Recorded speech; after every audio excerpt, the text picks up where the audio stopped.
अल्हम्दुलिल्लाहि रब्बिल आलमीन वलाक़िबतु लिल मुत्तक़ीन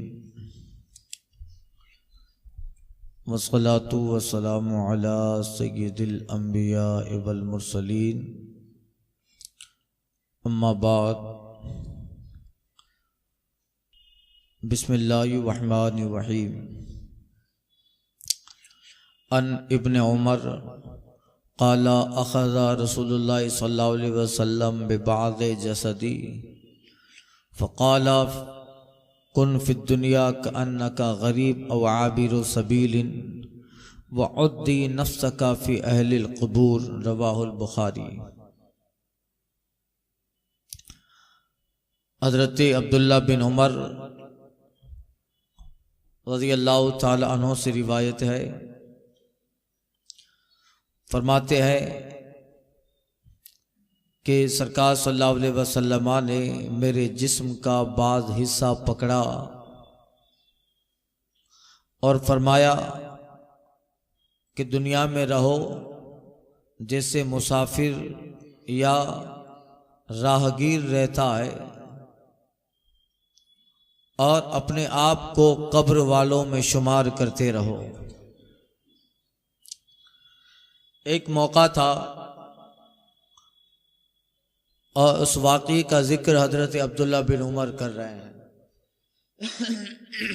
कि हुजूर ने फैज़ देने के लिए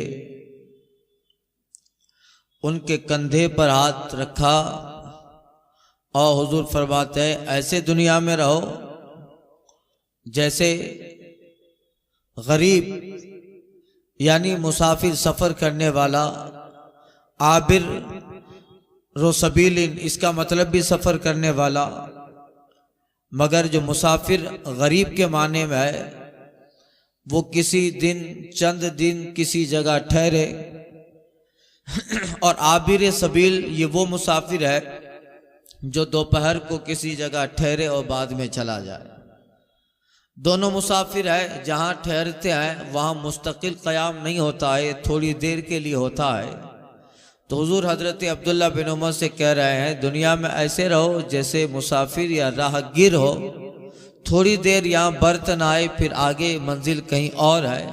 वह उद्दाई नफ्स काफ़ी अहलिल क़ुबूर, और अपने आप को कब्र वालों में शुमार करते रहो, यानी हमेशा मौत को सामने रखो, अपने आप को कब्र वालों में तैयार करते रहो, शुमार करते रहो, ताकि मौत आए और कब्र में जाना हो तो ज़्यादा तकलीफ ना हो। पहले ही इसकी तैयारी है और आमाल के एतबार से, जहनी एतबार से अपने आप को पहले ही इस चीज़ के लिए मुस्तइद कर रखा है कि कब्र में जाना है, मौत आनी है। तो ये पहले ही से इन सारी चीज़ों का खाका है, तैयार है, तो फिर मौत आ जाए तो फिर ज़्यादा गम नहीं होता। ज़्यादा गम उस वक्त होता है जब ख्याल ही में नहीं है कि मुझे मौत आएगी और आ जाए, सोचा ही नहीं है और आदमी पहले ही किसी चीज़ के लिए तैयार रहता है और फिर वो चीज़ आए तो दूसरों की बनिस्बत उसको बर्दाश्त करने का हौसला और ताकत मिल जाती है। सरकार गौसे पाक फरमाते हैं कि मेरे यहाँ जब कोई बच्चा पैदा होता है तो मैं ये तस्वुर कर लेता हूँ कि ये मर गया, ये मर गया है, ताकि कभी इसकी मौत और इसकी जुदाई ज्यादा दिल पे सदमा न दे कि अब्दुल कादिर इस औलाद की मौत पे अल्लाह के जिक्र ही से गाफिल हो जाए। तो जब पैदा होता है तभी ख्याल कर लेता हूं कि तुझे मरना है या तू मर गया। फिर जब वो मर जाए, इंतकाल कर जाए, तो फिर हौसला रहता है, पहले ही अपने आप को इसलिए तैयार कर रखा है। तो हुजूर हजरत अब्दुल्ला बिन उमर से कह रहे हैं वअद्दी नफ्सका फी अहलिल क़ुबूर, और अपने आप को कब्र वालों में शुमार करते रहो कि वहीं जाना है, ताकि फिर वहां पहुंचो तो फिर पता चलेगा हाँ या तो पहुंचने का पहले ही तैयार और प्लान तो बनाया ही था, आ ही गए। तो ये अमल हदीस के एतबार से भी ये जैसे सरकार ने तालीम फरमाई ये बेहतर है, और साइकोलॉजिकल भी अच्छा है, दिमागी तौर पे मेंटली अपने किसी चीज़ के लिए अपने आप को तैयार कर लेना, तो फिर उस एतबार से भी ये बेहतर है। और ये रिवायत अब्दुल्ला बिन उमर से, अन अब्दुल्ला इब्न उमर क़ाला मर्रा बीना रसूलुल्लाह सल्लल्लाहु अलैहि वसल्लम अना व उम्मी नुतय्यन शैयन फ़क़ाल मा हाज़ा या अब्दुल्लाह क़ुल्तु शैयन नुस्लिहु क़ाल अल अम्रु असरउ मिन ज़ालिक रवाहु अहमद। हज़रत अब्दुल्ला बिन उमर कहते हैं कि एक दिन सरकार सल्लल्लाहु अलैहि वसल्लम हमारे पास से गुजरे और मैं और मेरी अम्मी मेरी माँ हम किसी चीज को मिट्टी से लपेट रहे थे। यानी कोई दीवार थी मकान की, वो अच्छी थी, दुरुस्त थी, मगर फिर भी उसको मजबूत बनाने के लिए उस दीवार को गारे से लपेट रहे थे। कहते हैं अना व उम्मी नुतय्यिनु शैआ, मैं और मेरी माँ किसी चीज को मिट्टी से लपेट रहे थे, दीवार जो बनी हुई थी उसको और मजबूत करने के लिए प्लास्टर कर रहे थे, यूं समझो। तो हुजूर कहते हैं आका हमारे पास से गुजरे, फ़क़ाल मा हाज़ा या अब्दुल्ला, हुजूर कहते हैं अब्दुल्ला ये क्या है? कहा या रसूल अल्लाह नुस्लिहु, हम जो है एक चीज को दुरुस्त कर रहे हैं, दीवार थी उसको दुरुस्त कर रहे हैं, नुस्लिहु दुरुस्त कर रहे हैं। आका कहते अल अम्रु असरउ मिन ज़ालिक, ऐ अब्दुल्ला वो काम इससे भी जल्द आ रहा है, वो काम वो मामला इससे भी जल्द आ रहा है। मतलब फरमान का यह है कि अब्दुल्ला तुम इस घर की मरम्मत के अंदर लगे हुए हो, इसकी इतनी जरूरत नहीं है जितनी जरूरत उस चीज की मरम्मत की है जो आ रही है, यानी मौत। उस चीज की मरम्मत ज्यादा करने का हक है, इसलिए कि तुम नहीं जानते वो कितनी तुमसे करीब है। अब मतलब फरमान ये है हुजूर का कि एक दीवार बनी हुई है, इसमें कोई नुक्स नहीं है, और फिर भी उसमें टाइम निकाल रहे हो प्लास्टर करने के लिए। जब बनी ही हुई है, कोई इसमें नुक्स नहीं है, और ज्यादा मजबूत बनाने के लिए काम कर रहे, तो क्यों इस चीज में फंस रहे हो? इस चीज में फंस कर क्यों वक्त जाये कर रहे हो? अब्दुल्ला इससे तो वो चीज बहुत जल्दी आने वाली है जिसका इंतजार है, तो उसको मरम्मत करो, इसको छोड़ दो। तो ये कहते हैं अल अम्रो असरउ मिन ज़ालिक, वो मामला इससे भी ज्यादा जल्दी आने वाला है, यानी मौत। तो भी इसमें फंस कर क्यों वक्त गुजार रहे हो? अब एक तंबीह है, एक नसीहत है कि वो तो सहाबी थे हजरत अब्दुल्ला बिन उमर, मगर एक दीवार, अब उनके मकान भी कैसे थे भाई, हमारी तरह तो थे नहीं, बहुत कच्चे मकान है, दीवार थी तो थोड़ा मजबूत हो जाए तो ऊपर थोड़ा मिट्टी लगा रहे थे, प्लास्टर कर रहे थे, मगर हुजूर ने नसीहत फरमाई कि इसमें लगे हुए हो, जो चीज असल है उसको छोड़ रहे हो, इसी में वक्त निकाल रहे हो, आफतों में फंस रहे हो, उस चीज की तैयारी करो जिसका इंतजार है, और वो इससे पहले आने वाली, यानी तुम्हें पता नहीं है, इससे पहले कि तू दीवार मुकम्मल करे वो चीज आ जाए, तो उसका कोई पता नहीं है। तो ये नसीहत कर रहे हैं सरकार। अब इससे अंदाजा लगाई कि हजरत अब्दुल्ला बिन उमर से सरकार कह रहे हैं कि इस चीज में लगे हो, जबकि वो तो काम ऐसा कर रहे थे कि उनके मकानिक का काम था। हुजूर कहते इसमें वक्त निकाल रहे हो। अब इस हदीस को एक तरफ रखो, और हम चाय की दुकानों पे जो घंटों खड़े रहते हैं, सुबह जाओ तो 5 डिग्री में खड़ा है, दोपहर को जाओ तो खड़ा है, शाम को जाओ तो खड़ा है, चाय का बहाना है, चाय के बहाने आधा घंटा, फिर चाय पिया तो फिर आधा घंटा खड़ा, फिर शाम को 2 असर से लेकर ईशा तक, रात के 12 बजे, अरे 1 बजे भी गुजरो तो लोग खड़े रहे, और चाय पे चाय का दौर चलता रहता है, ऐसे होता है। और हुजूर नसीहत हजरत अब्दुल्ला बिन उमर से कह रहे हैं इस चीज में लगे हुए हो, वो चीज बहुत जल्दी आने वाली, उसमें लगो। अब जरा आप हमको देखें, हम लोग, और इस हदीस को देखें तो हम कहाँ हैं, हम कहाँ आ गए? तो सारा दिन इन्हीं चीजों में लगे रहना है, असल चीज तो भूल जा रहे हैं, फुरुआत में लगे पड़े हैं, और फिर ऐसे लगे हैं कि कुछ लोगों की जिंदगी ही 5 आटड़ी है, उनकी हयात ही 5 आटड़ी, जब भी गुजरो वो खड़ा रहेगा। रात को 2 बजे गुजरो तो बोलता है बापू चाय पी के जाओ, भाई 2 बजे तू ही चाय पी। प्रोग्राम करके कभी वापस यहीं से गुजरते हैं, 2 बजे सलाह करता है कारी साहब, बापू चाय मैं दुकान बंद है का, बाहर दूसरी जगह खुली वहां से मंगा देगा, तू ही पी 2 बजे चाय, मुझे नहीं पीनी है। अब उन लोगों का, कुछ लोगों की जिंदगी यही है। क्या नसीहत फरमा रहे हैं हुजूर, हम कितना वक्त इन सारी चीजों में निकाल देते हैं, कितना वक्त इन सारे जो है चीजों में निकल जाता है, मगर एहसास भी नहीं होता।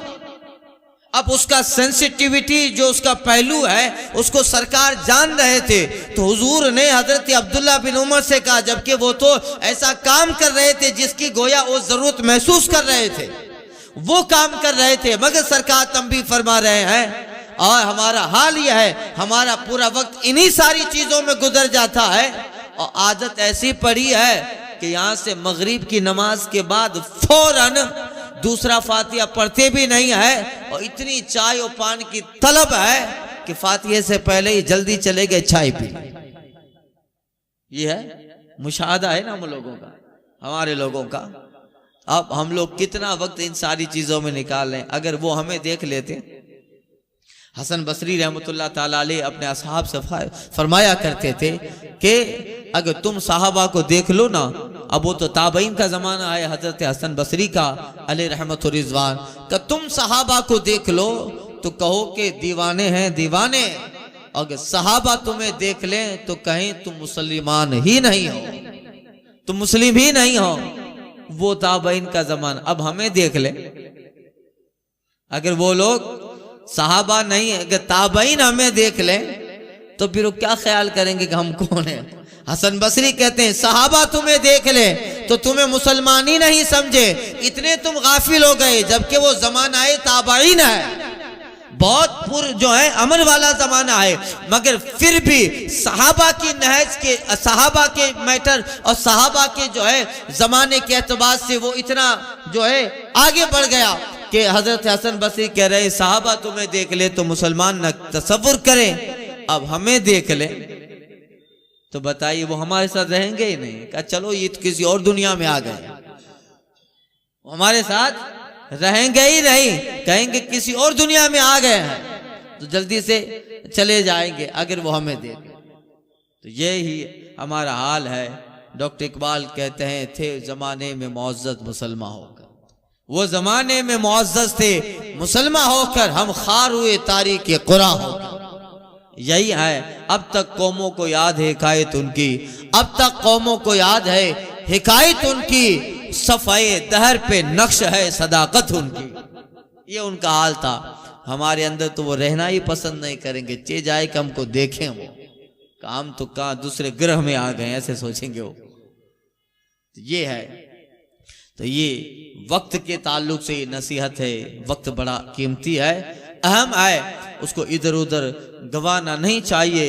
जो काम है वो ख़त्म कर लें, या मस्जिद में आ जाएं, घर में चले जाएं, किताब का मुताला करें, दुरूद शरीफ पढ़ते रहें, कोई ऐसा काम करे जिसमें आखिरत का फायदा पोशीदा है, जिसमें आखिरत की बातें पोशीदा है। अगर वक्त है अपनी तिजारत से जल्दी फारिग हो गया, मस्जिद में नमाज पढ़ के घर पे गया, चाय पिया, ठीक है, पान खाया, मगर उसके अलावा जो वक्त बचा है या तो नवाफिल में गुजार दे, या दरूद शरीफ में गुजार दे, या किसी किताब का मुताला करता रहे, इस्लामी लिटरेचर पढ़ता रहे, यानी कोई ऐसा काम करे जिससे इल्म में भी इजाफा हो और जिसका ताल्लुक हमारी कब्र, हमारी आखिरत से हो, तो फिर वो वक्त बड़ा बेहतर है। और आदमी जब इन चीजों में लगेगा तो फिर उसे अंदरूनी तौर पे वो बहुत मुतमईन होगा कि मैंने अपना वक्त महफूज कर लिया, अपना वक्त महफूज कर लिया। तो एक वक्त भी जो है, एक बहुत बड़ा फलसफी था, वो जहाज में सफर कर रहा था और जहाज जब डूबने लगा लोग चिल्लाने लगे तो अब डूबे कि तब डूबे। बहुत बड़ा साइंसदान था, मगर एक आदमी बचते बचते एक मैन केबिन में आ गया तो देखा कि वो फलसफी भी उस जो है जहाज में सफर कर रहा था, उसको देखा कि वो किताब मुताला कर रहा है। कारे लोग वहां जान की बन पड़ी है और लोग चिल्ला रहे हैं और अब डूबे के तब डूबे, मगर तुम्हें जरा भी फिक्र नहीं है और तुम किताब का मुताला कर रहे हो। वो फलसफी जवाब देता है कि मरना है तो मौत आ ही जाएगी, चिल्लाने से दरिया थम नहीं जाएगा, मगर बेहतर है कि इस चिल्लाने की बजाय आखिर वाला थोड़ा वक्त बचाए, 2 सतर पढ़ के इल्म में इजाफा कर लूं, 2 सतर पढ़ के इल्म में इजाफा कर लूं, तो फिर वो वक्त मेरा बच जाएगा और वो वक्त मेरा महफूज हो जाएगा जो अच्छे काम में लग गया। तो ऐसे भी लोग गुजरे हैं। तो अब आप अंदाजा लगाइए, हमारा बहुत सारा वक्त टीवियों में चला जाता है। रात को बेड पे लेटे हैं, सामने टीवी चालू है, उसी में वक्त निकल गया। कुछ नहीं है तो मोबाइल में वक्त निकल गया। यानी बहुत सारा वक्त हम लोग फजूल बातें, फजूल चीज़ों में गंवा देते हैं।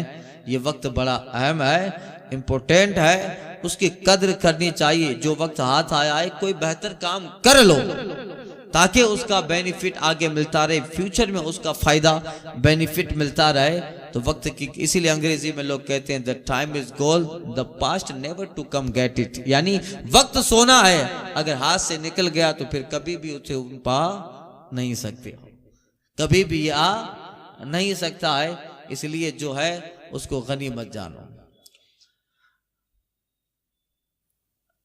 अनस अन्न नबी सल्लल्लाहु अलैहि वसल्लम क़ाल हादा इब्नु आदम व हादा अजलहु व वदा यदहु फक़ाफ़हु सुम्मा बसता फ़क़ाल व सुम्मा अमला। हज़रत अनस बिन मालिक रज़ियल्लाहु तआला अन्हु से रिवायत है,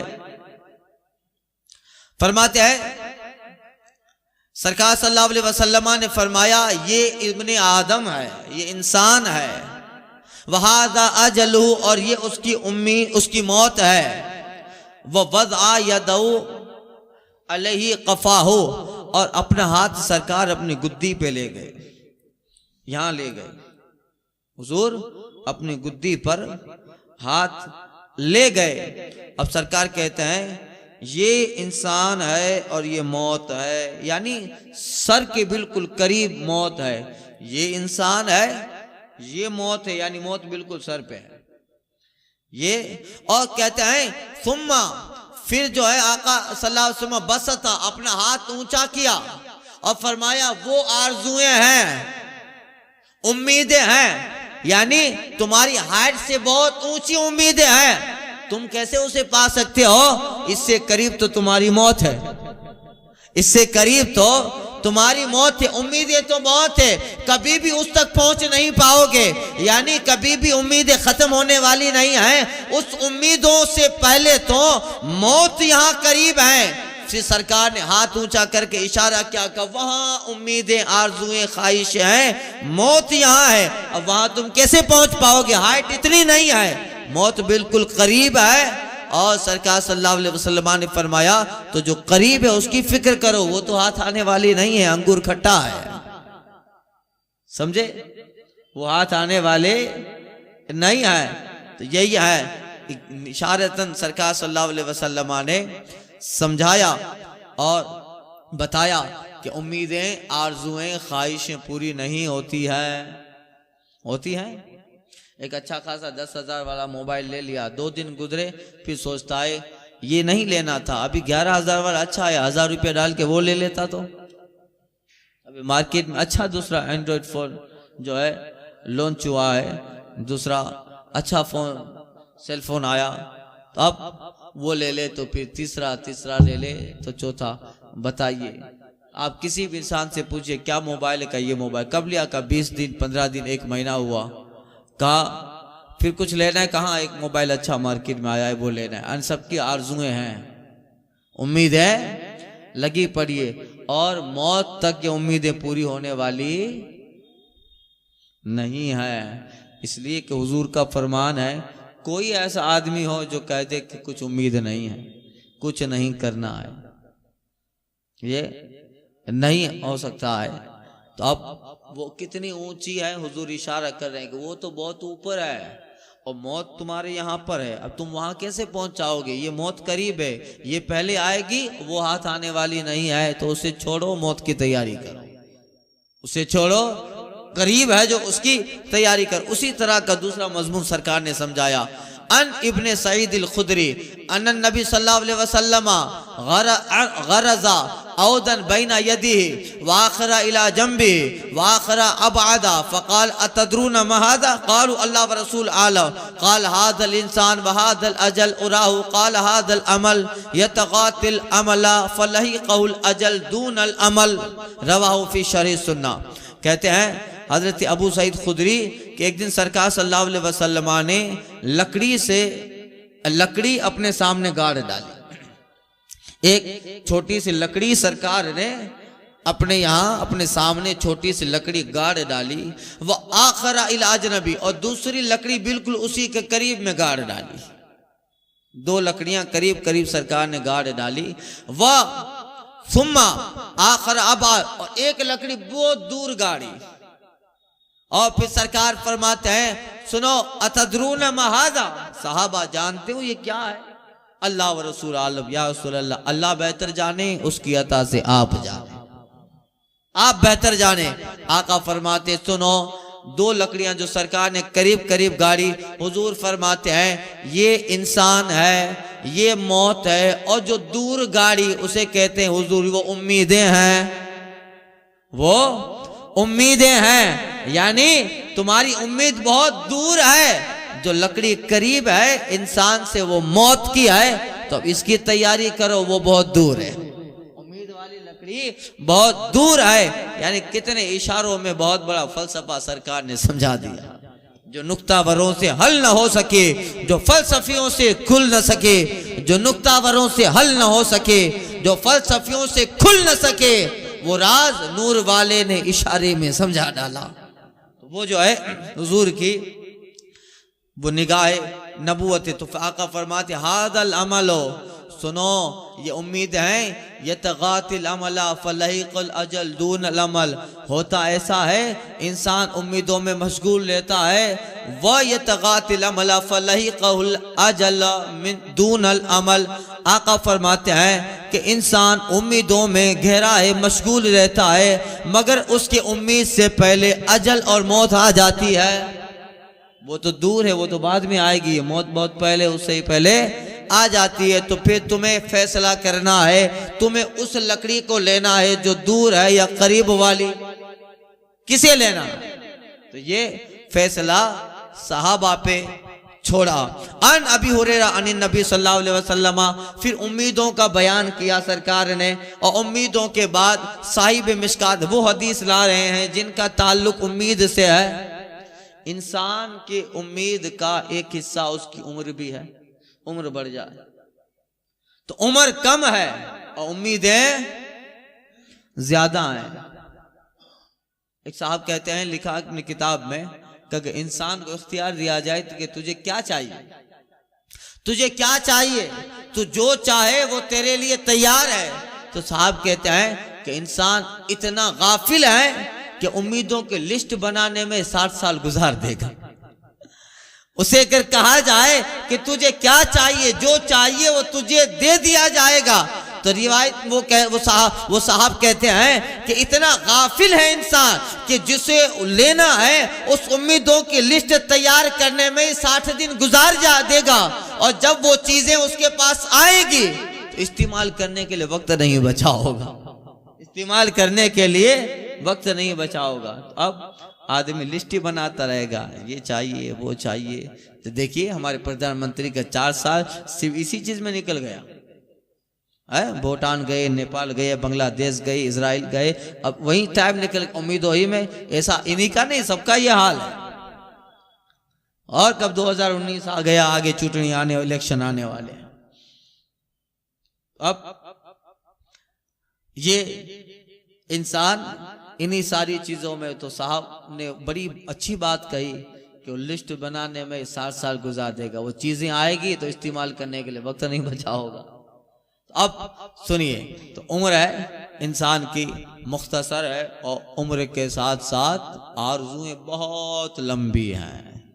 अगर एक एक आरज़ू में से भी थोड़ा थोड़ा हिस्सा लेगा तब भी मुकम्मल फायदा उठा नहीं पाएगा। उम्र कम है और ख्वाहिशें ज्यादा, इसलिए सरकार फरमाते, सुनो अबू हुरैरा की रिवायत, काला उम्र उम्मती 60 सनत इला 70, आका फरमाते मेरी उम्मत की उम्र 60 से 70 साल ही है। देखो जो मैंने कल बयान किया था वो हदीस आ गई, वो हदीस आ गई कि मेरे उम्मत की उम्र 60 से 70 साल है, बस इसी में है। अब 100 साल कोई जिएगा नहीं। मैंने कल बताया था दरस हदीस में भी, तफसीर में भी, कौम आद के ताल्लुक से इसी में उम्र है। थोड़ी सी मुख्तसर सी उम्र पाना है। मेरी उम्मत की उम्र 60 से 70 साल है। इसका मतलब क्या? यानी अक्सर ऐसा होगा कि बाज लोग 70 से कम नहीं जिएंगे और ज्यादातर लोग 70 से कम से पहले नहीं मरेंगे और ज्यादातर लोग 70 के बाद भी नहीं मरेंगे, यानी 60 और 70 के बीच में। अब उनमें से इक्का दुक्का 100 साल का हो जाए तो फिर अलग बात है। उमूमी तौर पे यही होता है कि अक्सर आने वाले ज़माने में ऐसा ही होगा कि आदमी 70 से नीचे नहीं आएगा और 70 के बाद नहीं, इसे क्या कहते हैं, 60 से नीचे नहीं आएगा और 70 के आगे नहीं बढ़ेगा। आदमी 61 से लेकर 70 तक में इंतकाल कर जाता है।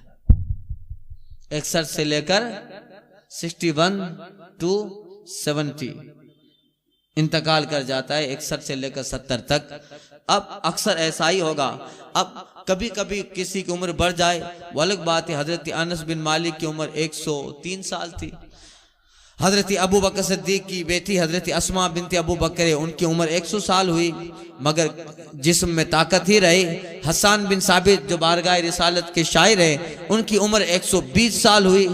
हजरत सलमान फारसी की उम्र 350 साल हुई। कितनी? 350 साल हजरत सलमान फारसी की उम्र। मगर इस्लाम में थोड़ा हिस्सा रहे, यानी हिजरी 53 में उनका विसाल है। तो अब ये है इनकी उम्रें। तो ये कभी कभी एक दो आदमी कुछ निकले माशरे में जिसकी उम्र 100 साल है, मगर कॉमनली ऐसा होगा कि 60 से 70 तक बायोडेटा फिनिश, फिर जो है खत्म हो गया और रिवर्स का बटन चालू, अब खत्म। तो अब जब 60 से 70 तक है तो उम्र 60 से 70 तक, अब आप उसका हिसाब लगाइए। 70 साल का अगर हिसाब लगाएं तो इस 70 साल के हिसाब में 15 साल बचपने के निकाल दीजिए। 15 साल बचपने के निकाले। आदमी कॉमनली तौर पे 8 घंटा कमाने में गुजार देता है। इस एतबार से 8 घंटे कमाने के गुजारते 21 साल इधर निकल गए। कितने हुए? 15 बचपन के और 21 साल कमाने के, 36 साल हुए। और 8 घंटा आदमी नींद करता है, 21 साल इसके निकाल दीजिए। कितने हुए? 36 और 21 57, 57 साल ये हुए। अब 57 साल ये हुए। 3 साल आदमी की जरूरियात, दुकान पे गया है, बीवी का सेलिब्रेट करना है, निकाह मैरिज एनिवर्सरी है, बच्चे का बर्थडे बनाना है, बच्चे के लिए स्कूल भी जाना है, उसके लिए ये करना है वो करना है। 3 साल उसके निकाल दीजिए। कितने हो गए? बच्चे 10 साल। वो तो बुढ़ापा आ गया, जिस्म में ताकत ही नहीं, तो करेगा क्या? बुढ़ापा आ गया। तो अब वो बुढ़ापा आ गया तो जो जिंदगी का लास्ट टाइम है, लास्ट मोमेंट है, अब तो ताकत भी नहीं है। अब बच्चे सिर्फ 10 साल, इस 10 साल में शुगर भी है, डायबिटीज भी है, बीपी भी है, घुटना भी दर्द कर रहा है और बहुत सारा टेंशन है। और इस 10 साल में रोजाना का 1 घंटा आप दवाओं का, इन सारी चीजों का निकाल दीजिए। 2-4 साल इसी में चले गए, डॉक्टर के दरवाजों पे आते जाते। बचे सिर्फ 5-6 साल। उस 5-6 साल में आखिर वाला साल बीमारियों का। अब जिंदगी में क्या आया, क्या खाया और क्या गया, बताइए। यही जिंदगी का फलसफा खत्म हो गया। अब अल्लाह के लिए वक्त कितना निकाला, कितना वक्त निकाला? 15 साल बचपने के चले गए, 21 साल तिजारत के चले गए, 21 साल सोने में चले गए, 3 साल अपनी जरूरियात की चीजों में चले गए, बाकी 10 साल बुढ़ापा, बीमारियां, इन्हीं सारी चीजों में चले गए। तो फिर क्या आया, क्या रहा, क्या खाया और क्या गया? सब कुछ ऐसा ही हुआ कि आया और थोड़ी देर एंजॉय करके चला गया। तो अब ये क्या जिंदगी है, न पासे शरीयत न खौफ खुदा, वो रहा क्या रहा, वो जिया क्या जिया, ये तस्वीर थी एक जो मिटा दी गई, ये गलत है कि मुसलमान मारा गया। अल्लाह ताला तौफीक अता फरमाए और अल्लाह ताला इस उम्र को बेहतर जिंदगी, उम्र को बेहतर आमाल और हुस्न आमाल और अल्लाह अपनी इबादत के अंदर सर्फ करने की तौफीक अता फरमाए। अल्फा